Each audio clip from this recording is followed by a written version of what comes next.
Ultimate நியூட்ரிஷனில் peanut butter and jelly இந்த flavour எனக்காக ஓப்பன் பண்ணியிருக்கேன். ஸோ இதோட டேஸ்ட் ரிவ்யூ, மிக்சபிலிட்டி அதெல்லாம் உங்களுக்கு எப்படி இருக்குன்னு சொல்கிறேன். ஃபர்ஸ்ட் பாக்ஸை ஓப்பன் பண்ணி பார்த்தீங்கன்னா உள்ளார அந்த பவுடரை பார்த்தாலே தெரியும் எவ்வளோ ப்ரீமியமாக இருக்கும்னு. நீங்கள் ரெகுலராக வே ப்ரோட்டீன் யூஸ் பண்ணுறவங்களா இருக்கீங்க, இம்போர்ட் வே அதிகமாக வாங்குறீங்க அப்படின்னா உங்களுக்கு இதை பார்த்தாலே நான் என்ன சொல்ல வரேன் அப்படின்னு கன்வே ஆகும். அண்ட் இதில் மிக்ஸ் பண்ணதுக்கப்புறம் ஜஸ்ட் 2 ஷேக் தான், அப்படியே தனியாக மிக்ஸ் ஆயிடுச்சு.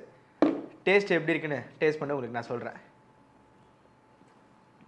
பா லைட்டாக peanut butter taste, but sweet கொஞ்சம் அதிகமாக இருக்கிற மாதிரி இருக்குது. அந்த ஜெல்லி ஃப்ளேவர் லைட்டாக வருது. ஃப்ளேவர் பொறுத்தவரையும் அந்த சொன்ன ஃப்ளேவர் வந்து மைல்டாக இருக்குது, ஆனால் குடிக்கிறதுக்கு பிடிச்சிருக்கு. எப்போ பாரு சாக்லேட் வாங்கி சாப்பிட்றவங்களுக்கு இது சூப்பராக இருக்கும். ட்ரை பண்ணி பாருங்கள், கண்டிப்பாக வந்து டிசப்பாயின்மெண்ட் ஆகவே மாட்டீங்க. இது குடிக்கும் போது அந்த லைட்னஸ் ஃபீல் பண்ணுவீங்க.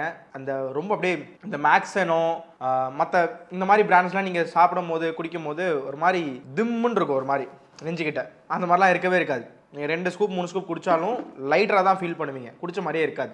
ஏன்னா ரொம்ப சிம்பிள், USA பிராண்ட், அவ்வளோதான். என்றைக்குமே அல்டிமேட் நியூட்ரிஷன் என்னோட ஃபேவரட்டான பிராண்ட்.